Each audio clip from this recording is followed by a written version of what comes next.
अस्सलाम वालेकुम रहमतुल्लाहि वबरकातुहू। 10th standard Hindi bridge course 22वां दिन और 22वें दिन के दो वीडियोस है और बड़ा दिन होने वाला है आज का। तो चलिए 22वें दिन के वीडियोस के लिए शुरुआत करते हैं। सबसे पहले बात करेंगे 22वें दिन का ए पार्ट, जिसमें क्षेत्र है लेखन, कौशल्य, योग्यता है स्व अभिव्यक्ति, संबोध है पत्र लेखन। अपेक्षित कौशल्य रूपरेखा एवं शब्दों संकेतों के आधार पर लेखन करना, विषय को ध्यान में रखते हुए पत्र लेखन करना। आओ पता करें। यहाँ पर जो है आप देखेंगे कि अभी के समय में अपनी बात पहुँचाने के लिए हम अलग अलग माध्यम का इस्तेमाल करते हैं, जैसे कि मोबाइल, फैक्स, ईमेल वगैरह। अभी भी पत्र लेखन का महत्व उतना ही है जितना पहले था। यह एक प्रकार की कला है। इससे हम कई सारी उपलब्धियां प्राप्त कर सकते हैं, जैसे कि एक दूसरे को हमारी बात बता सकते हैं, मित्रता बढ़ा सकते हैं या किसी भी संस्था में नौकरी प्राप्त कर सकते हैं। पत्र के प्रकार। पत्र के पत्र को मोटे तौर पर दो भागों में बांटा जाता है। एक औपचारिक पत्र और दूसरा अनौपचारिक मतलब पारिवारिक पत्र। औपचारिक पत्र ये पत्र उन लोगों को लिखे जाते हैं जिनसे हमारा निकट संबंध या रिश्ता नहीं होता, जैसे विद्यालय के प्रधानाचार्य, विभिन्न संस्थाओं के प्रमुख, कार्यालयों के अलावा अधिकारियों एवं कर्मचारियों को लिखे गए पत्र इसी श्रेणी में आते हैं। अनौपचारिक पत्र अनौपचारिक पत्र पारिवारिक पत्र कहलाते हैं। यह पत्र रिश्तेदारों, सगे संबंधियों, मित्रों को लिखे जाते हैं।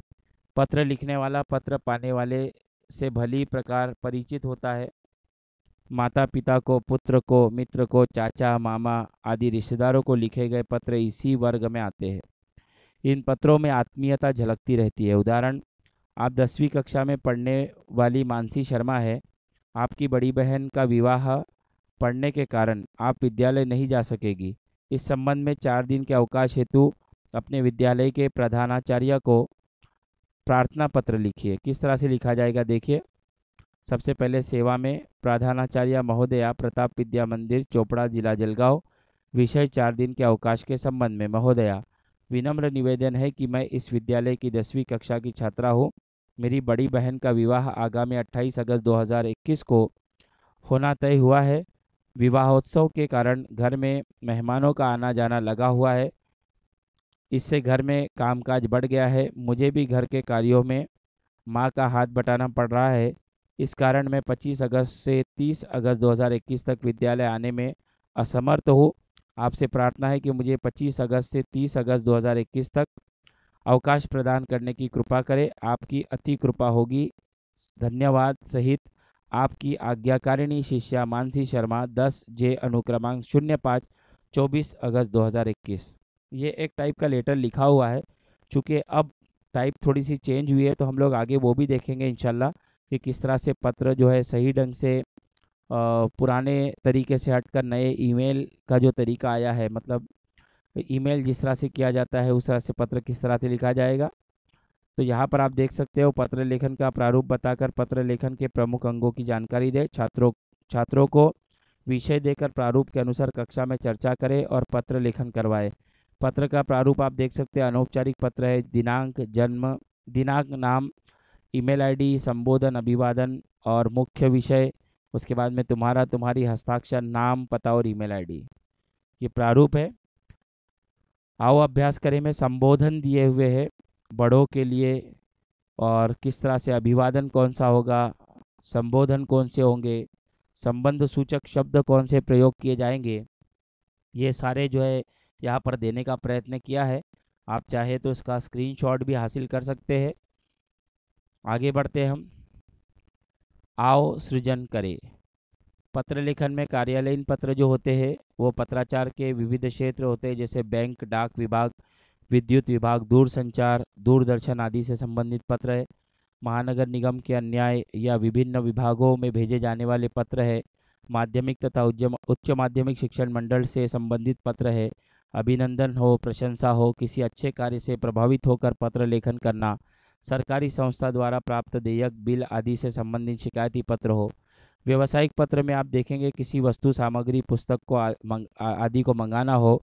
शिकायती पत्र हो, दोषपूर्ण सामग्री मिली हो, चीज़ें हो, पुस्तकें हो, पत्रिका आदि प्राप्त होने के कारण पत्र लेखन किया जाता है। आरक्षण करने हेतु यात्रा के लिए भी जो है वो पत्र लेखन किया जाता है।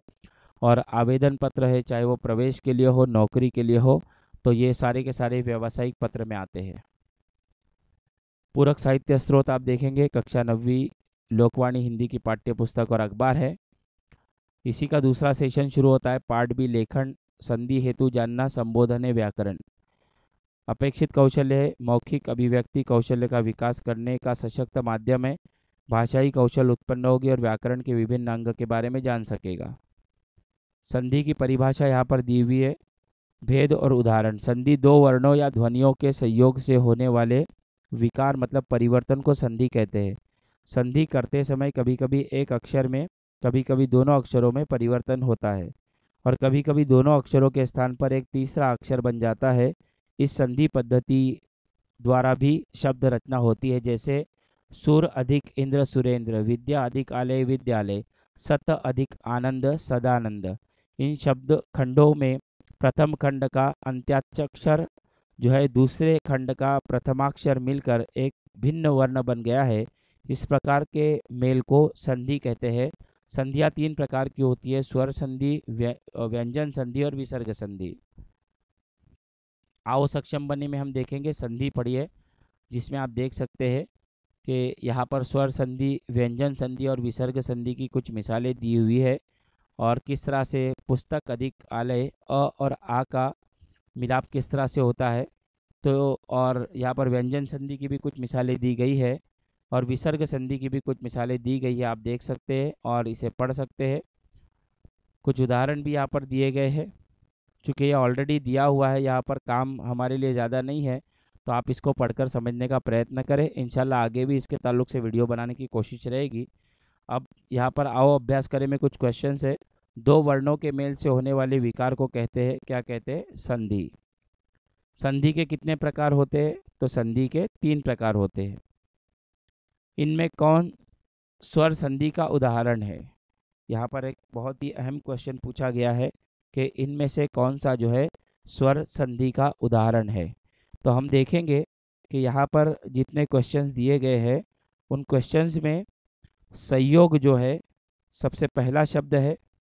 तो संयोग के लिए जो है उसका जो हम जिसे कहते हैं शब्दों को तोड़ना, शब्दों को तोड़कर प्रस्तुत करना, तो वो किस तरह से संयोग को हम देखेंगे। सम अधिक योग, तो ये हो जाएगा संयोग। आगे बढ़ते हैं हम।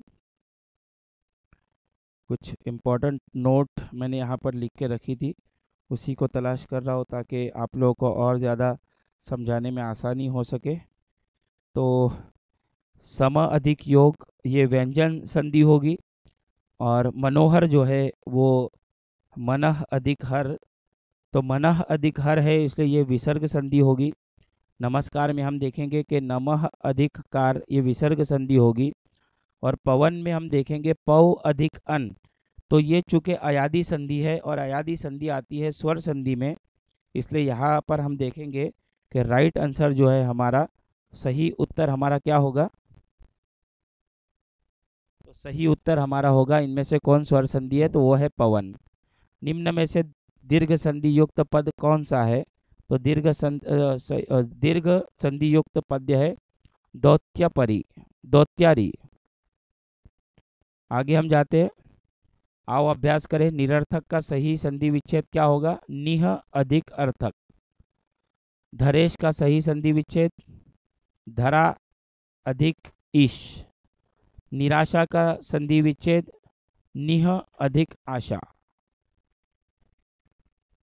आओ सृजन करें। स्वर संधि, व्यंजन संधि, विसर्ग संधि, तीनों संधियों के दो दो उदाहरण। तो स्वर संधि के दो उदाहरण यहाँ पर दिए हैं। विद्या अधिक आलय विद्यालय, पुस्तक अधिक आलय पुस्तकालय, दिक अधिक अंबर दिगंबर, वाक अधिक ईश वागीश, मनः अधिक अनुकूल मनोनुकूल और निह अधिक पाप निष्पाप। कक्षा 9वीं लोकवाणी की हिंदी पाठ्य पुस्तक को पढ़ना है, यही है पूरक साहित्य स्रोत। तो आज की एक्टिविटी को यहीं पर समाप्त करते हैं। Thank you very much.